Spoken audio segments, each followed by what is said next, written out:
लेकिन sir please come. Good good afternoon. Good afternoon. Please बैठिए। Introduction दीजिए अपना। मैं सर राजेंद्र प्रसाद स्वामी। वर्तमान में मैं एजी अकाउंट्स राजस्थान में जूनियर ट्रांसलेटर के पद पर कार्यरत हूँ और इस वर्ष मैं राजस्थान प्रशासनिक सेवा के लिए मुख्य परीक्षा पास करके साक्षात्कार के लिए उपस्थित हुआ हूँ। अच्छा,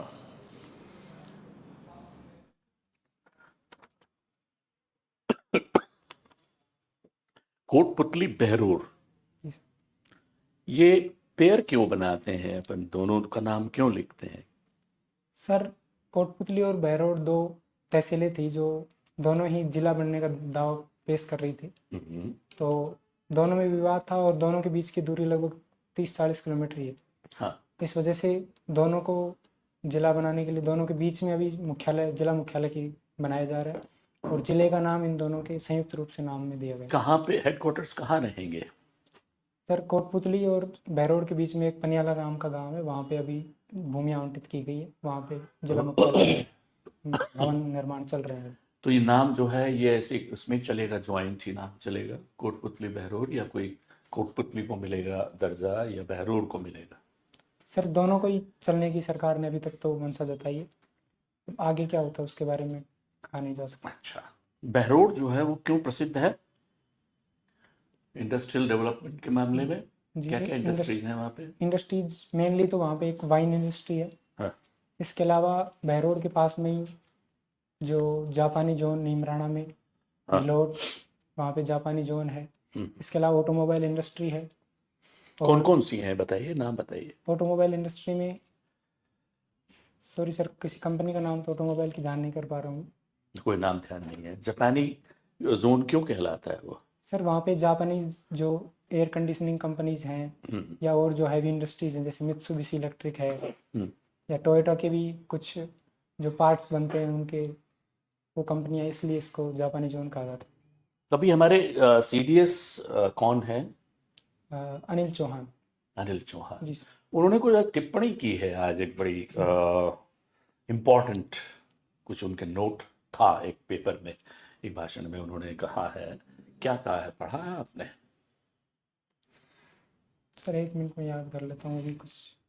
जो ऑपरेशन सिंदूर है उसके बाद उन्होंने कुछ नोटिस की चीजें। उन्होंने ये कहा है कि पाकिस्तान के जो ड्रोन हमले हुए उनमें भारत के मिलिट्री इंफ्रास्ट्रक्चर को कोई नुकसान नहीं पहुंचा, ये टिप्पणी की उन्होंने। इसके अलावा भी उन्होंने कहा है कि हम लोगों का जो डिपेंडेंस है दूसरे कंट्रीज के ऊपर ड्रोन के और उनके उसको मामले कम करने की में, आवश्यकता उससे हम लोग अपना खुद का विकास नहीं कर पा रहे जी हैं। सर। खुद का डिफेंस जो है हमारा कमज़ोर हो रहा जी है सर। वॉरफेयर्स में, ठीक है ना? जी। तो उसको हमें बढ़ाना चाहिए, ऐसा कहा है। तो आपको क्या लगता है कि हम लोग कहीं पिछड़ रहे हैं इस चीज़ में? जी सर, अभी पिछले कुछ वर्षों में डीआरडीओ ने ड्रोन टेक्नोलॉजी में भी अभी काफ़ी डेवलपमेंट किए हैं, लेकिन अभी भी यदि फर्स्ट वर्ल्ड कंट्रीज़ की तुलना में देखें तो कहीं ना कहीं यही कहना पड़ेगा कि हम पिछड़े हुए हैं ड्रोन टेक्नोलॉजी के क्षेत्र में, जहाँ पे यूएसए, रसिया और चीन ने काफ़ी विकसित टेक्नोलॉजी वाले ड्रोन्स विकसित कर लिए हैं। वहीं भारत ने भी अभी ड्रोन विकसित तो किए हैं, लेकिन वो उनके मुकाबले में इतने कारगर साबित नहीं हो सकते यदि पाकिस्तान की मदद वो देश करना चाहें। ये टाइगर रिजर्व क्या होते हैं? सर 1973 में भारत सरकार ने टाइगर की पॉपुलेशन को कम होने से बचाने के लिए और उनकी बढ़ाने के लिए कुछ क्षेत्रों को विशेष रूप से टाइगर को संरक्षित करने के लिए नामित किया और उन क्षेत्रों में बफर जोन बनाए, उन क्षेत्रों में एक कोर जोन बनाया ताकि वहाँ पे मैन वाइल्ड कन्फ्लिक्ट को रोका जा सके और स्पेशली जो टाइगर है उसके लिए प्रयास किए जा सके। टाइगर के कंजर्वेशन के लिए एक नाम बड़ा प्रसिद्ध है, नाम बता सकते हैं आप? अभी तक का जो जो रिजर्व टाइगर रिजर्व्स बने या रिजर्वेशन या कंजर्वेशन का लॉ बना, तो वो कोई है उसके पीछे? सॉरी सर इंदिरा अभी गांधी मैडम ने मतलब पूर्व प्रधानमंत्री महोदया ने उनको एक विशेष प्रोजेक्ट दिया था, प्रोजेक्ट टाइगर। नाम याद है? नहीं सॉरी याद? सर नाम याद बिली अर्जुन नाम सुना है? सॉरी सर नहीं सर। तारा करके उन्होंने लिखी थी एक बहुत बढ़िया बुक। उनका कहना ये था कि नर्सरी में हम टाइगर्स पैदा करेंगे, जब टाइगर कम हो रहे थे, नर्सरी में पैदा करके और उन्हें रिहैबिलिटेट करेंगे फॉरेस्ट में। जी सर। तो उस पे से टिप्पणी आई थी कि साहब रिहैबिलिटेट नहीं कर सकते, चूंकि इनका जो शिकार करने का तरीका है जंगल में प्रैक्टिकली ही सीख सकते हैं, ठीक है ना। अच्छा, मुकंदरा में अभी कुछ नए मेहमान आए हैं आपके, पता है सॉरी क्या सर क्या, अभी कौन कौन सी लाइफ वाइल्ड लाइफ के एनिमल्स आए हैं और कहाँ से आए हैं? सर मुकुंदरा को ये कि जो चीता कॉरिडोर है उसको विकसित करने उसको जोड़ा जा सकता है मध्य प्रदेश के कोनो कॉरिडोर से। ट्राइबल जीनोम सीक्वेंस क्या है या सीक्वेंसिंग क्या है? सर हाल ही में सरकार ने घोषणा की है कि जो ट्राइबल एरिया है उनके जो ट्राइबल पॉपुलेशन के जीनोम की सीक्वेंसिंग कराने के लिए एक अभियान चलाया गया है।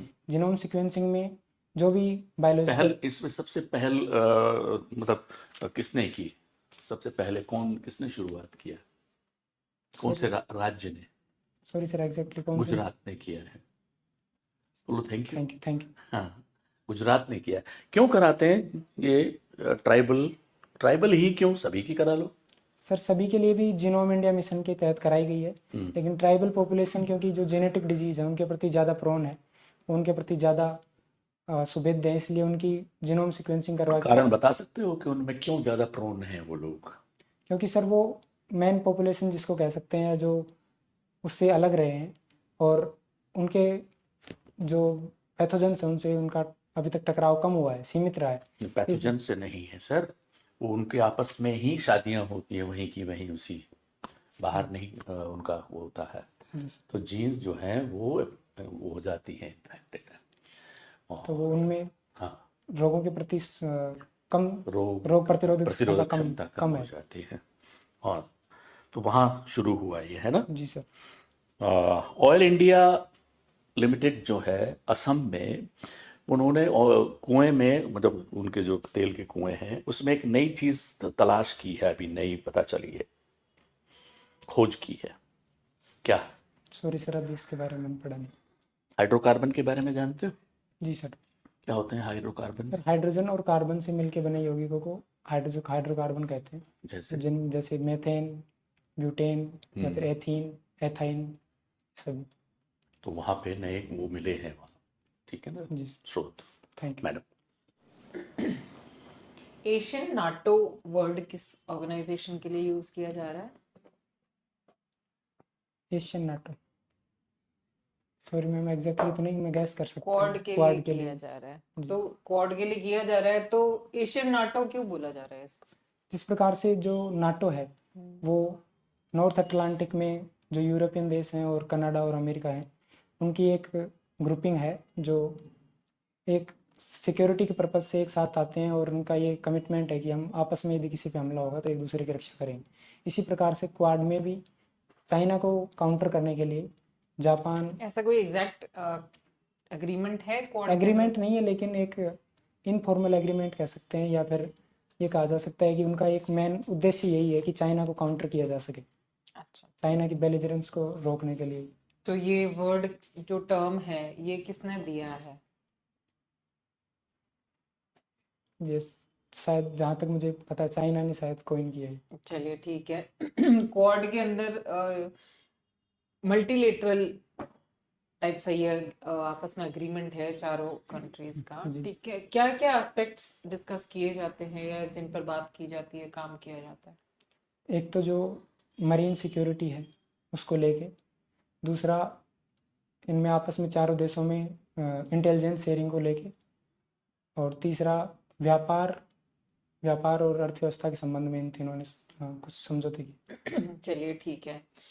हम जब गवर्नमेंट में काफी बॉडीज वगैरह की बात करते हैं ना, कोई निकाय वगैरह होते हैं, उसमें कुछ को सांविधिक बोला जाता है, कुछ को संवैधानिक बोला जाता है और जी। कुछ को विधिक बोला जाता है। तो इनमें फर्क क्या होता है और एक एक एग्जांपल दे सकते हो? जी, बताएं। संवैधानिक निकाय वो हैं जिनका संविधान में उल्लेख होता है, उदाहरण के लिए लोक सेवा आयोग ठीक है, या फिर सीएजी। ठीक है। सांविधिक वो होते हैं जो जिनके लिए एक अलग, सांविधिक या विधिक जो स्टेट्यूटरी या लीगल है उनके लिए एक अलग से एक्ट बना होता है सरकार, संसद का या राज्य विधानमंडल का, उस एक्ट के तहत उनकी स्थापना की जाती है। ऐसे एक्ट उदाहरण के लिए एनसीबी हो सकता है, एनआईए हैं जो एनआईए एक्ट के माध्यम से बने, इनको सांविधिक या विधिक निकाय कहते ठीक है। आपने पब्लिक सर्विस कमीशन का नाम लिया। हैं। जी मैम। आरपीएससी के अंदर मेंबर्स बढ़ाने की बात हुई है, जी तो क्योंकि ये संविधान का पार्ट है, जी। तो क्या इसके अंदर संशोधन करना पड़ेगा नहीं 7 से मैम, 10? संविधान में संशोधन करने की आवश्यकता नहीं है, क्योंकि आर्टिकल 318 में राज्यपाल को ये शक्तियाँ दी गई हैं कि वे कमीशन की संख्या और उनकी सेवा की शर्तें निर्धारित कर सकते हैं। ठीक है। एक और कॉन्स्टिट्यूशनल बॉडी न्यूज में रही, इलेक्शन कमीशन। जी मैम। तो कितने मेंबर्स होते हैं और कौन सा आर्टिकल जो है इसके बारे में मैम, बताता है? आर्टिकल 325 के तहत ये 3 सदस्यीय निकाय है, जिसमें एक अध्यक्ष हैं, 2 सदस्य होते हैं। तो वो अध्यक्ष होते हैं या ये इक्विवेलेंट्स होते हैं तीनों? मैम वो समानों में प्रथम होते प्रथम हैं, होते हैं। अच्छा, समकक्षों में प्रथम। ठीक है। जब बिहार इलेक्शंस की बात आ रही है तो डिजिटल वोटिंग की बात की जा रही है कि हम डिजिटल वोटिंग को एज अ ट्रायल जी लेंगे, तो उसके कुछ पॉजिटिव्स भी होंगे, कुछ नेगेटिव्स भी होंगे। जी। ठीक है, दोनों अगर आप बता सकते हो तो मैम बताएं। पॉजिटिव्स ये है क्योंकि बिहार में एक बड़ी आबादी प्रवासी के रूप में दूसरे राज्यों में रहती है, तो उन लोगों को चुनाव में शामिल किया जा सकेगा। ठीक है। इसके अलावा जो फिजिकल वोटिंग होती है उसमें काफ़ी ज़्यादा व्यवस्थाएं करनी पड़ती है, वो ज़्यादा खर्चीला होता है, तो इस वजह से जो डिजिटल वोटिंग होगी वो उसकी तुलना में सस्ती हो सकती है। ठीक है। इसके अलावा नुकसान की बात करें तो बिहार सबसे कम साक्षरता दर वाला राज्य भी है, तो वहाँ के लोगों में साक्षरता की कमी है, तो डिजिटल साक्षरता की भी कमी है, इस वजह से वो पीछे भी छूट सकते हैं इस एक्सरसाइज से। ठीक है, और कोई नेगेटिव्स? और दूसरा नेगेटिव मैम हैकिंग का, डिजिटल वोटिंग में हैकिंग का खतरा भी रहता है कि उस यदि सिस्टम हैक हो जाए तो आपके फोन से मैं वोटिंग कर दूं तो हाँ ये भी खतरा हो सकता ये भी खतरा हो सकता है। है। जी चलिए ठीक है। हम स्टेट एडमिनिस्ट्रेशन की भी बात कर लेते हैं। तो एक होता है तहसील, जी। एक होता है सब डिवीजन और एक होता है ब्लॉक। इन तीनों में क्या डिफरेंस है और तीनों क्या काम करते हैं? मैम सबसे पहले ब्लॉक की बात करें तो वो एक पंचायती राज की व्यवस्था है, जो पंचायती जो ग्राम पंचायतें होती हैं उनके ऊपर द्वितीय स्तर की पंचायत है ब्लॉक। वो एक विकास प्रशासन के लिए काम करती है। यदि तहसील प्रशासन की बात करें तो वो राजस्व प्रशासन के लिए है, मुख्यतः जो पटवारी और गिरदावर हैं उन पर नियंत्रण रखते हैं तहसीलदार, और उस क्षेत्र के जो राजस्व संबंधी मामले हैं, भूमि संबंधी मामले, उनको डील करते हैं। ठीक है। जो सब डिविजनल ऑफिसर या सब डिविजनल ऑफिस होता है, वो होता है कि ज़िले में कुछ अलग अलग क्षेत्रों को सब डिविजनल घोषित किया जाता है, और उसमें सब डिविजनल ऑफिसर या सब डिविजनल मजिस्ट्रेट बैठते हैं और उस जिले से संबंधित प्रशासनिक विकास कार्यों का और जो राजस्व प्रशासन तीनों को एक साथ देखते हैं। ठीक है। आप जिस एरिया से बिलोंग करते हो वहाँ के कुछ हैंडीक्राफ्ट्स बहुत यूनिक हैं, बता सकते हैं? सॉरी मैम, ऐसा हैंडीक्राफ्ट के क्षेत्र में तो हमारे क्षेत्र में ऐसा कुछ विषय की पॉटरी है, बहुत बारीक महीन, किसको कागजी पॉटरी बोलते हैं उस एरिया में। सर हमारे इलाके में नहीं, वो अलवर में। आप अभी अलवर से अलग हुए हो, उस एरिया में। ये अलवर एग्जैक्टली कहाँ पे होती है? कोई पर्टिकुलर गांव है जहाँ पर होती है?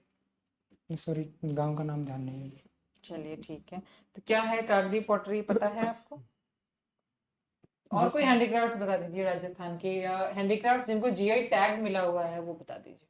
जी मैम, हैंडीक्राफ्ट जैसे जयपुर में ब्लू पोट्री है, और मैम क्योंकि हमारा कोटपुतली पहले जयपुर में था इसलिए मैं जयपुर वाला बताना चाहता अच्छा ठीक है। हूँ। तो अलवर से जो बहरोड जुड़ा है वो अलवर से जुड़ा है, और कोटपुतली जयपुर से जुड़ा है। ओके। तो एक तो ब्लू पोट्री है, इसके अलावा मीनाकारी है जयपुर की, इसके अलावा मीनाकारी को जीआई टैग मिल रखा है? जी मैम, ओके। और इसके अलावा उस्ता कला है बीकानेर की, इसको जीआई टैग मिला है। कसीदाकारी है, प्रतापगढ़ की थेवा कला है, और अन्य जीआई टैग जो हैंडीक्राफ्ट के अलावा है उनमें बीकानेर की भुजिया है, कोटा डोरिया साड़ी है, और अभी हाल ही में सांगरी को मिला है। ठीक है। किसका क्या है सांगरी, क्या होती है? सांगरी जो खेजड़ी वृक्ष है उस पे लगने वाले खोखे या जिनको फलियां हैं। फलियां हैं उनको बोलते हैं। ठीक है। इससे कोई डिश बनती है, व्यंजन बनता है, कुछ पर्टिकुलर फेमस नाम है उसका? मैम एक कैर सांगरी की सब्जी हाँ, उसको फेमस। कुछ उसका कुछ नाम है, उसमें और चीजें मिलती हैं। सॉरी मैम वो नाम पचकूटा नाम सुना है? जी पचकुटा नाम सुना। क्या क्या होता है उसके अंदर कैर सांगरी के अलावा? इसमें एक कुमट है शायद, हम्म, और 2 नाम अभी मैं ध्यान नहीं कर पा चलिए ठीक है। आपने अपनी हॉबी क्या है, मतलब क्या करना पसंद है फ्री टाइम में आपको? मैं मीम्स क्रिएट करना। मीम्स क्रिएट करना। जी। चलिए ठीक है, तो एडमिनिस्ट्रेशन से रिलेटेड कोई मीम अगर आपने बनाया हो तो बताएं, शेयर करें।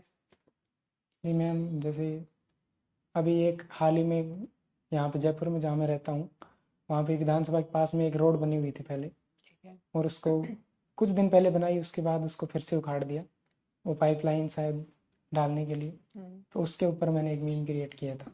क्या था वो? मैम, जो एक फिल्म का सीन है उसमें उसको दोबारा से मीम में उस फिल्म के सीन को या किसी और फेमस सीन को या इमेज को यूज़ करके नई परिस्थिति का उस पर आरोपित किया जाता है। ठीक है सर, प्लीज। तो कुछ टैगलाइन भी दी होगी ना? हाँ, वो टैगलाइन कि चलो अभी एक बार फिर से इसको दोबारा, ये नई सड़क इतनी अच्छी लग रही है, इसको फिर से दोबारा बनाते हैं। अच्छा। अच्छा, मुझे ये बताया, आपका ग्रेजुएशन फिजिक्स केमिस्ट्री और मैथमेटिक्स में था, फिर उसके बाद पोस्ट ग्रेजुएशन फिजिक्स में कर लिया, एंड देन हिंदी ट्रांसलेटर की एक जॉब जो है वो आपने ज्वाइन कर ली। अभी आरएएस के इंटरव्यू के लिए आप आए हैं, तो क्या करना चाहते हैं जीवन में? अलग अलग जगह डायरेक्शन लेस दिख रहे हैं थोड़ा सा। सर, डायरेक्शन लेस नहीं कहेंगे, जैसे मैंने बीएससी किया, वो तो बीएससी और पीजी तो एक सेम ही फील्ड में है। उसके पीजी बाद की आवश्यकता ही नहीं थी, फिर 2 साल क्यों दिए आपने इसको? सर, जैसे अभी एक तो जो ट्रांसलेटर वाली जॉब है उसके लिए भी पीजी की आवश्यकता होती है। किसी भी सब्जेक्ट में? हाँ, किसी भी सब्जेक्ट में इंग्लिश मीडियम से होना चाहिए। इसके अलावा जो मैंने अभी बट असिस्टेंट आप कर तो हिंदी ट्रांसलेटर हैं, हिंदी टू इंग्लिश कर रहे हैं, इंग्लिश टू हिंदी कर रहे हैं? सर, दोनों करते दोनों करते हैं। जी। अच्छा।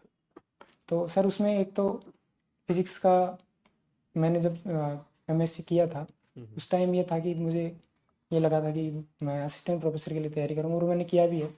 पिछली बार मैंने उसका इंटरव्यू भी दिया है, हालांकि उसमें अंतिम रूप से चयनित नहीं हो पाया, लेकिन फिर पारिवारिक जिम्मेदारियों की वजह से मुझे ये हिंदी ट्रांसलेटर की जॉब के लिए अप्लाई करना पड़ा, और इसलिए फिर मैंने ये तो जॉब क्या ली। काम रहता है इसमें आपका? सर, कुछ तो जो डॉक्यूमेंट्स होते हैं, जैसे सरकारी परिपत्र, निविदा, इनका अनुवाद करना, क्योंकि राजभाषा विभाग के तहत राजभाषा विभाग ने नियम बना रखा है कि इन दस्तावेजों को द्विभाषी रूप में जारी किया जाना अनिवार्य है। बिल्कुल। तो इस वजह से उनका अनुवाद का कार्य होता है, और हर एक 3 महीने पे एक कार्यशाला का आयोजन करना, तिमाही बैठकों का आयोजन करना, और कार्मिकों को हिंदी में अधिक से अधिक काम करने के लिए प्रोत्साहित करना, उसके लिए पुरस्कार की कमेटी बनाना, उसका तो पुरस्कार आजकल तो दिलवाना। चैट जीपीटी आ गया, उसमें डाल दो, वो तुरंत ट्रांसलेट कर देगा बहुत अच्छी तरीके से। उससे कह दो कि रिफ्रेम कर दो, वो रिफ्रेम कर देगा उसको और जी अच्छे सर, चैट जीपीटी में अभी दो खतरे हैं। एक तो इसका अनुवाद अभी उतना सटीक भी नहीं है, दूसरा जो सीएजी की जो रिपोर्ट्स हैं वो गोपनीय है, तो उनके लिए थर्ड पार्टी ऐप्स को अलाउ नहीं कर रखा है, इसलिए उसमें। उसमें प्राइवेसी मोड जो है उसको ऑन कर लो ताकि डेटा शेयर ना हो। लेकिन सरकार ने अभी तक अलाउ नहीं किया है, इसलिए उनको मैन्युअली बट ट्रांसलेट। मना भी नहीं किया है ऐसा कहीं? सर, वैसे मना नहीं कर रखा, लेकिन सरकार के समय समय पर राजस्व विभाग ने ये कह रखा है कि हम खुद एक कंठस्थ टूल डेवलप कर रहे हैं, अच्छा। उसी का आप प्रयोग करें। कंठस्थ नाम से एक ऑनलाइन टूल डेवलप किया जा रहा है, उसी के। आई थिंक डेवलप हो गया है वो तो। जी, डेवलप हो गया, अभी काम कर रहे हैं। 2.0 वर्जन है, हाँ। उसका भी चल रहा है। तो उस पर आप देखते हैं ना? जी। तो सीएजी का बताते हैं, सीएजी का क्या कार्य रहता है? जी का कार्य, जो राज्य सरकार है और केंद्र सरकार है, उनकी संचित निधि से किए गए व्यय हैं, उनके उनकी लेखा परीक्षा करते हैं। जो राज्य सरकारों के विभिन्न योजनाएं हैं या प्रोजेक्ट्स हैं, उनका परफॉर्मेंस ऑडिट करते हैं।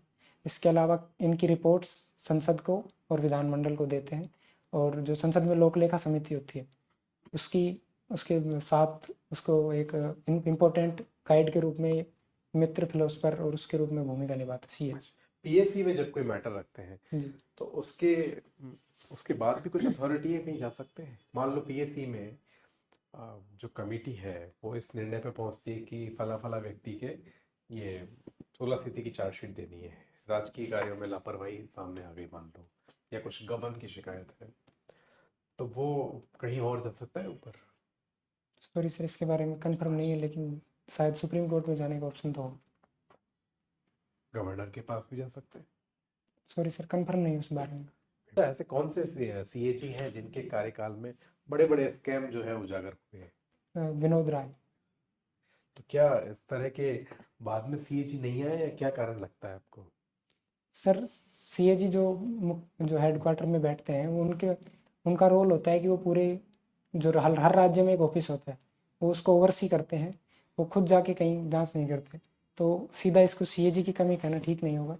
कहीं ना कहीं राज्यों में जो ऑडिट टीम्स नहीं, बट आती है। लीडर का रोल तो रहता है, लीडर का रोल है, आप लेकिन जैसा बताएंगे उसके अकॉर्डिंग टीम आपकी काम करेगी। लेकिन उनकी उन्होंने कैसे वो निकाले 2G स्कैम और ये जो कोल स्कैम और इतने सारे हैं, जी, किस तरह से वो, क्या उनका क्या उसके क्राइटेरिया क्या था वो उसके बाद दो में? कारण उसके हाँ। दो कारण हो सकते हैं। एक तो हो सकता है कि बाद में इतने बड़े स्कैम हुए नहीं हो इतने बड़े लेवल पे। दूसरा कारण ये भी हो सकता है कि उन्होंने इस काम में, क्योंकि सरकार का इसमें दखल रहता है नियुक्ति में, तो इस वजह से हो सकता है उन्होंने उस काम को इतनी। अच्छा, उसमें ऐसे बताया गया कि सरकार को इतना अनुमानित नुकसान हुआ है, काइंड ऑफ अपेरेंट लॉस। जी, तो वो जो है नोशन उनका कि अगर ऐसा हुआ होता तो ऐसा हो जाता, तो इससे इतना लॉस नहीं होता, तो ये एक संभावना व्यक्त करने वाली चीज़ें जो है, आपने पढ़ा होगा कि इसके बारे में जी फिर कई बार वो भी कहते हैं कि ये सही तरीका नहीं है। ये भी रीज़न था कि वो स्कैम डिटेक्ट कर पाए ऐसे। सर, ये भी कुछ आरोप ये भी लगते हैं कि वो स्कैम पर से डेफिनेशन वाइज स्कैम नहीं था।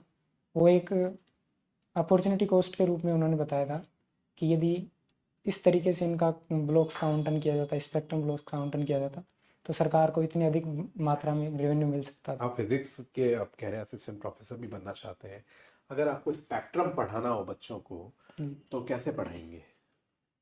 सर, स्पेक्ट्रम का मतलब है कि जो लाइट वेव्स हैं या जो रेडिएशन है उसकी अलग अलग फ्रिक्वेंसीज का एक ग्राफ के रूप में उसको मान सकते हैं।